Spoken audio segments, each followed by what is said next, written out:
How does a company that started by selling nothing but books end up becoming the place where hundreds of millions of people buy almost everything? At first glance, the answer seems obvious. Amazon simply kept adding more products. Books became music. Music became electronics. Electronics became clothing, groceries, cloud computing, and countless other businesses. It looks like the story of a company that never stopped expanding its catalog. But that explanation leaves behind a much bigger question.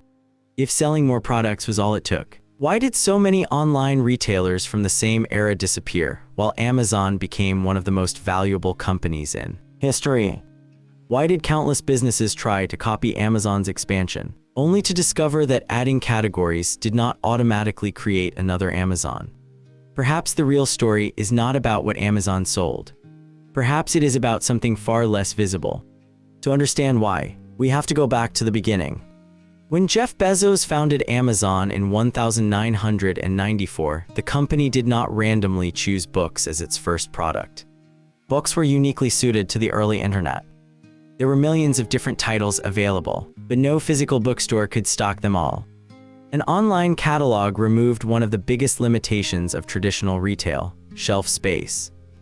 That decision allowed Amazon to offer customers an unprecedented level of selection while avoiding the enormous cost of operating thousands of physical stores. But even in those early years, Amazon's ambition extended far beyond books. In its filings with the United States Securities and Exchange Commission during the late 1990s, the company described its long-term objective as becoming the place where customers could find and discover anything they might want to buy online. That statement is striking because it appeared long before Amazon had become a retailer of nearly every consumer product.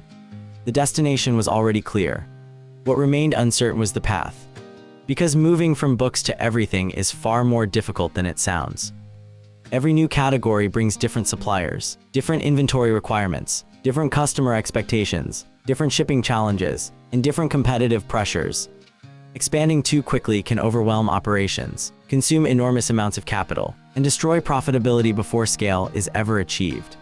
History is filled with retailers that tried to grow by offering more products, only to find themselves trapped by increasing complexity. Amazon faced exactly the same risk. So why did its expansion continue while so many others stalled? That question becomes even more interesting when we look at the order in which Amazon expanded. The company did not launch every category at once. It moved step by step. Books were followed by music and video. Then came electronics. Then toys. Then home products. Then many other categories. At first glance, these decisions seem like ordinary business growth. One successful category finances the next.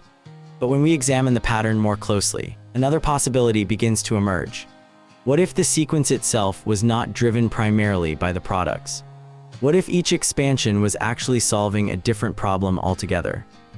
Because once we stop looking only at what Amazon was selling, we begin to notice something much more consistent growing underneath every new category. And that hidden pattern may explain how an online bookstore eventually became what the world now calls the everything store. To understand that pattern, we need to look beyond the list of products and examine how Amazon actually grew during its first decade. The company's expansion was remarkably disciplined. Instead of entering every possible market at once, Amazon moved into categories that looked different on the surface but shared many of the same operational requirements. Music, compact discs, movies, consumer electronics, toys, and home products all relied on familiar processes. Customers still searched online, compared options, placed orders through the same website, trusted the same payment system, and expected reliable delivery.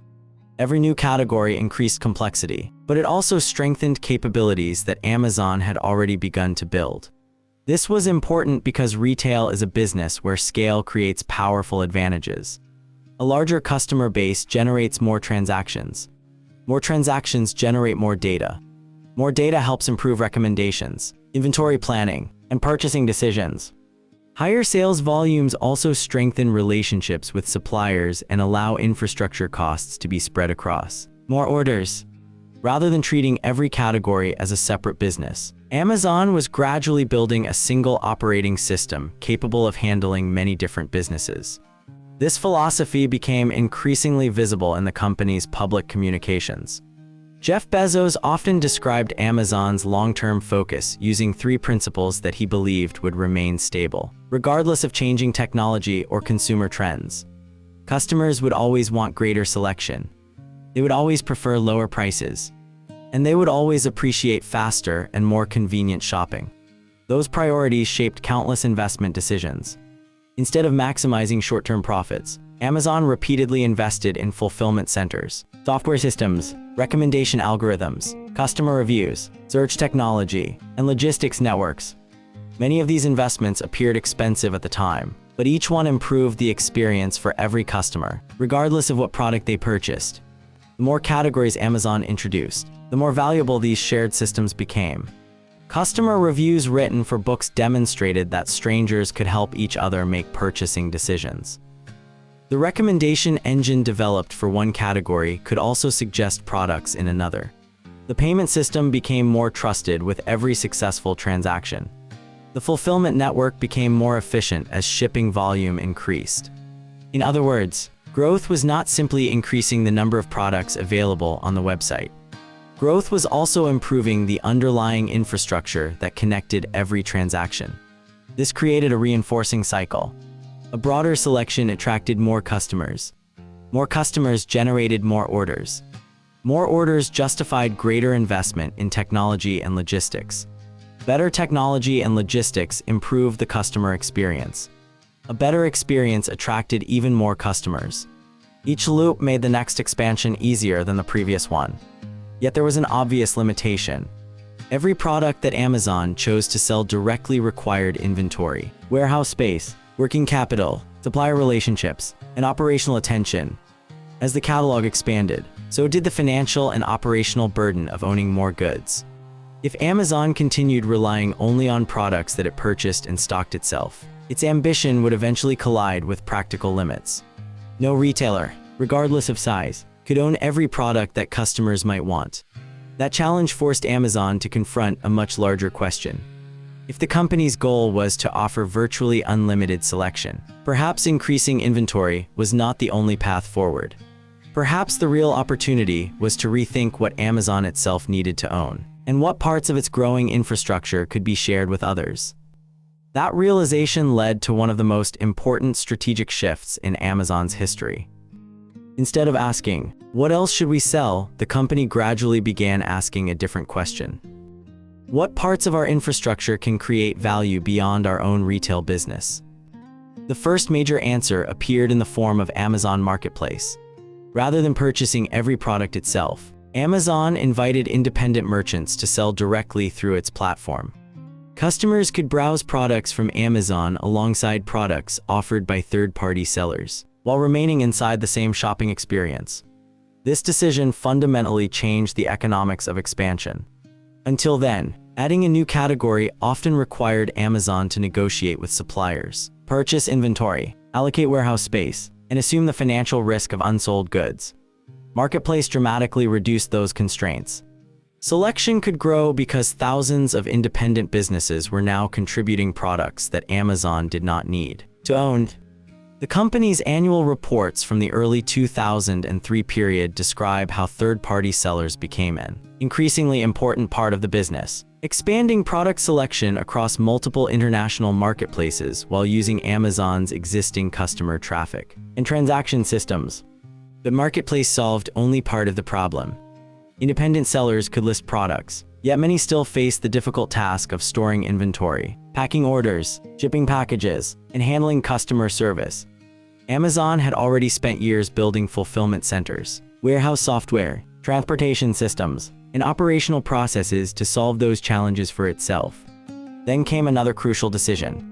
Rather than keeping those capabilities exclusively inside the company, Amazon turned them into a service. In 2006, the company introduced Fulfillment by Amazon. Merchants could send inventory into Amazon's warehouse network, allowing Amazon to pick, pack, ship, and often manage customer service on their behalf. According to Jeff Bezos' 2006 letter to shareholders, the same fulfillment infrastructure that Amazon had developed over many years was becoming something other businesses could plug into through software. That changed the role of Amazon once again. The company was no longer only competing as a retailer. It was becoming part of the operating infrastructure behind countless other retailers. Around the same time, another decision followed remarkably similar logic. Running one of the world's largest online retailers required enormous investments in computing infrastructure. Amazon had built systems capable of handling storage databases, networking, and computing resources at massive scale. Originally, those systems existed to support Amazon itself. Then the company asked a familiar question. What if those capabilities could also serve other organizations? That idea became Amazon Web Services. When Amazon launched Simple Storage Service, known as Amazon S3, an elastic compute cloud shortly afterward, developers gained access to computing resources on demand instead of building expensive infrastructure from scratch. In his 2006 shareholder letter, Jeff Bezos revealed that more than 180,000 developers had already registered to use Amazon's web services during the first quarter after launch. At first glance, Marketplace, Fulfillment by Amazon, and Amazon Web Services seem unrelated. One serves merchants, another manages logistics, the third provides cloud computing. Yet all three emerged from exactly the same pattern. Amazon repeatedly identified an internal capability that had become exceptionally strong through years of operating at scale. Instead of limiting that capability to its own business, the company transformed it into a platform that others could use. That pattern would eventually reveal that Amazon's expansion was following a much deeper logic than simply adding more products to its catalog. Once that pattern becomes visible, Amazon's expansion starts to look very different. Most people describe the company as a retailer that gradually added more and more products. But the evidence points in another direction. Every major expansion we have examined was enabled by a capability that Amazon had already spent years developing. Books gave the company experience managing an enormous online catalog. As more customers arrived, Amazon improved search, recommendations, payments, fulfillment, and logistics.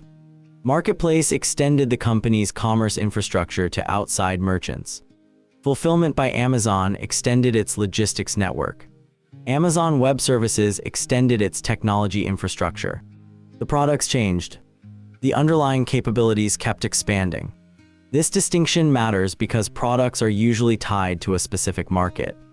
Capabilities are not. A recommendation engine does not care whether it suggests books, televisions, or kitchen appliances. A fulfillment center does not fundamentally change because it ships toys instead of electronics. Cloud infrastructure can support an online retailer just as easily as it can support a financial institution, a streaming platform, or an artificial intelligence company. In other words, Amazon was not repeatedly building entirely new businesses from the ground up. It was repeatedly finding new ways to apply the same operating capabilities. That also explains why these businesses reinforced one another instead of becoming isolated divisions. Every additional customer generated more transaction data. More transaction data improved forecasting and recommendation systems. Higher order volumes justified further investment in warehouses and transportation. A larger fulfillment network became more attractive to third-party sellers.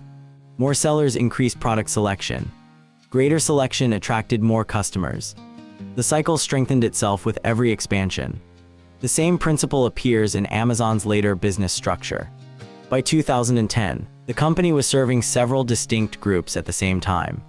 Consumers purchased products through Amazon's retail websites. Independent merchants used Marketplace and Fulfillment by Amazon to reach customers and outsource logistics. Businesses and developers relied on Amazon Web Services for computing infrastructure. Although these activities belonged to different industries, they were supported by many of the same operational foundations.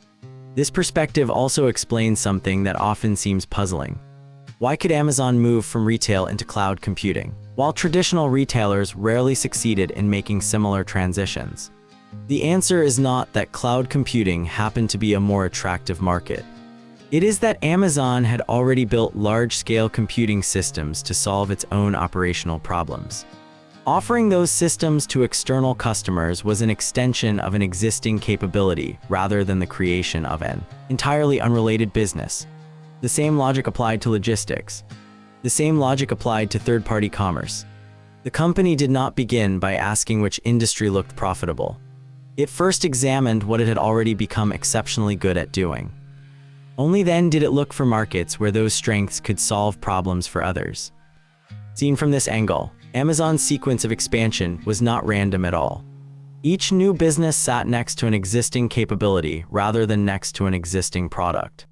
That is why the company could move into industries that appeared completely unrelated on the surface while still following a remarkably consistent strategic path. The visible changes were happening in the catalog. The deeper continuity was happening inside the operating system that powered every stage of the company's growth. And once that distinction becomes clear, the story is no longer about how Amazon built the world's largest online store. It becomes a story about how a company can keep entering new markets without constantly reinventing itself. Looking back, the transformation from an online bookstore to the world's everything store was never driven by an endless search for new products. It was driven by an expanding set of capabilities. Books happened to be the first category, but they were also the first opportunity to develop systems that could eventually support many other categories. Every major decision followed the same pattern. The website became better at helping customers discover products. The recommendation engine became more accurate as more transactions took place. The logistics network became more efficient as shipment volumes increased. Marketplace allowed external merchants to contribute selection without Amazon owning every item.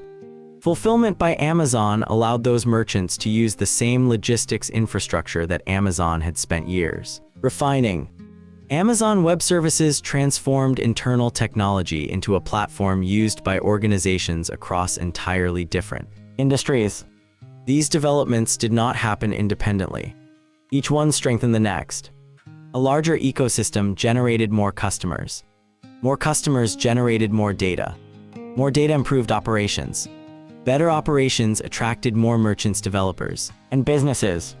Their participation increased scale once again, making the underlying capabilities even stronger. The company was not simply expanding horizontally into more categories. It was deepening the operating foundation that made future expansion possible. That is why Amazon could continue entering markets that appeared unrelated while maintaining a surprisingly consistent strategic direction. From the outside, people saw retailers selling books, then electronics, then groceries, then cloud computing. From the inside, Amazon was repeatedly asking a much more disciplined question. Which existing capability has become strong enough to solve another problem?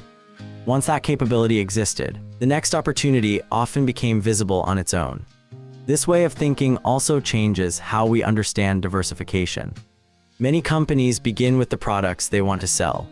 They identify an attractive market, launch another offering, and then repeat the process in the hope that a larger portfolio will produce sustainable growth. Amazon's history suggests a different sequence. Instead of asking which product should come next, the company consistently invested in systems that became more valuable every time they were used. The products changed. The infrastructure accumulated. The infrastructure then created the conditions for the next expansion. That difference explains why Amazon could move across industries without abandoning its strategic identity. Its competitive advantage was never confined to books, electronics, or cloud computing. Those were expressions of capabilities that had been developed long before each new business appeared. Seen from this perspective, Amazon did not become the everything store because it mastered every category. It became the everything store because it built an operating foundation that could support almost any category. And once that foundation was strong enough, entering a new market no longer required starting from zero. It required finding another place where the same logistics, the same technology, the same customer data, and the same operational discipline could create value again. That may be the most enduring way to understand Amazon's growth. The visible expansion was always measured in products. The real expansion was measured in capabilities. And for companies that hope to keep growing far beyond their original business, that distinction may matter far more than the next product they choose to sell.